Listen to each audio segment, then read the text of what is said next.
Yung inaakala kong magiging payapa ang aking long ride, mga idol. Hindi ko inaakala na ganito pala grabe ang aking dadaanan dito sa bahagi ng Samar. Yung iniisip ko na Quezon na talagang may pinakalalang lubak-lubak na aking nadaanan, ay nagkakamali pala ako. Mas malala pala ang lubak-lubak dito sa Samar. So, hindi ko alam ang eksaktong lugar nito, pero sa pagitan nito ng Katbalogan hanggang makarating ka bago dumating sa may San Juanico Bridge. Ayan, kung makikita mo yung daanan, ayan, napakagrabe. Mas malala pa talaga yan sa lubak-lubak ng Quezon. Ayan, nakaka-stress. So, hindi ko na-enjoy ang ganda ng tanawin dahil nakapokus na lang ako sa tatamaan ng aking gulong. Kasi panigurado pag hindi ako dyan nag-focus, may paglalagyan ako.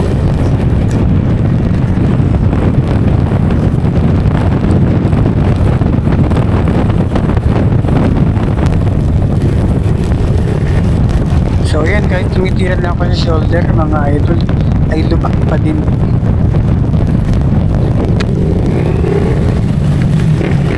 Ayan, no, talagang kahit anong iwas ko ay wala talaga. Kailangan mo talaga dito magpagal at tingnan ang tatamaan ng iyong gulong. Grabe, Samar.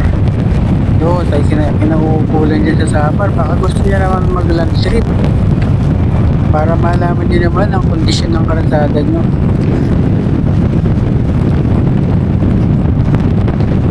Also, meron naman dito mga road repairs. Siguro sa mga susunod na pagdaan natin ay naayos na nila ito. Pero pati sa naririnig-rinig ko matagal nang ganito itong kalsada na to.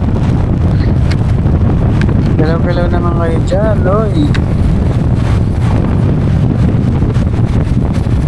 Hindi ko na-enjoy yung biyahe ko kasi lagi nasa isip ko dadaan ako ng Samar. Kailangan umaga ako dumaan dito sa Samar kasi para makita ko yung dadaanan ko.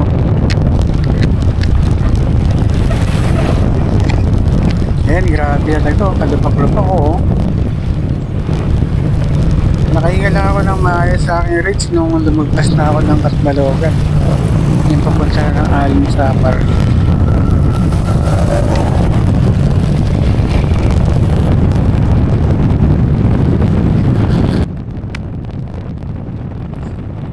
Kahit gaano kakapal gulong ko dito, ramdam na ramdam ko talaga yung pagkalubak-lubak ng daan dito. Okay na okay sana yung tanawin eh. Kaya lang hindi ko talaga na-enjoy yung tanawin dahil ninanamnam ko yung lubak-lubak ng kalsada dito sa Samar.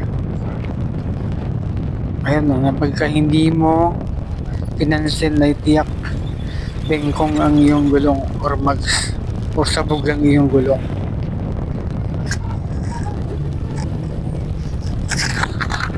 So, ang lubak-lubak talaga na dinaanan ko, o kung magbabiyahe kaya ng Manila to ayan, Samar Leyte. Siyempre, sa Manila to Bicol or Matnog, Sorsogon, ay isa sa pinakamalang lubak-lubak dyan ay ang Quezon.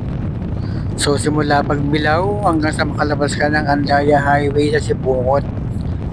So, dito naman sa Samar. So, itong lugar na to, no, na-experience ko ngayon na sobrang lubak-lubak talaga. Mas malubak pa talaga dyan sa Quezon.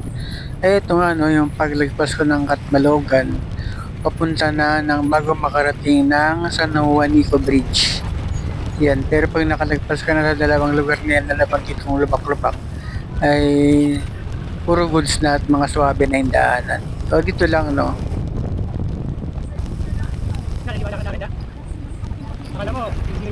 So, kita nyo naman, no, yan, no, pagkalabak-labak niya, no.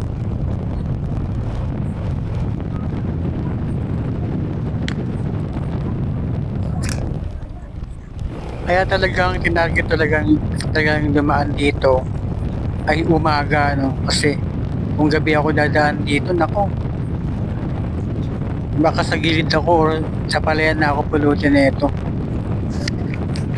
Kaya nung galing ako Manila at dumating ako sa Matnog ng 3 p.m. ay mas nagdesisyon na akong matulog sa relative ko dyan sa may Matnog at umaga na lang ako tatawid ng Roro para dumaan lang sa Samar at papuntang Leyte. So tama pala yung aking ginawa at maaga ako dumaan dito sa Samar at nakita ko talaga ang mga lubak-lubak na aking dadaanan. So sana gawan to ng aksyon kung sino man ang kinukulang responsable dyan. Kawawa naman ng mga biyahero. Huwag kayo puro helicopter at aeroplano, mag-land trip naman kayo. Namnamin nyo naman, ang ganda ng kalsada natin. So paano? Hanggang sa muli. Ride safe always.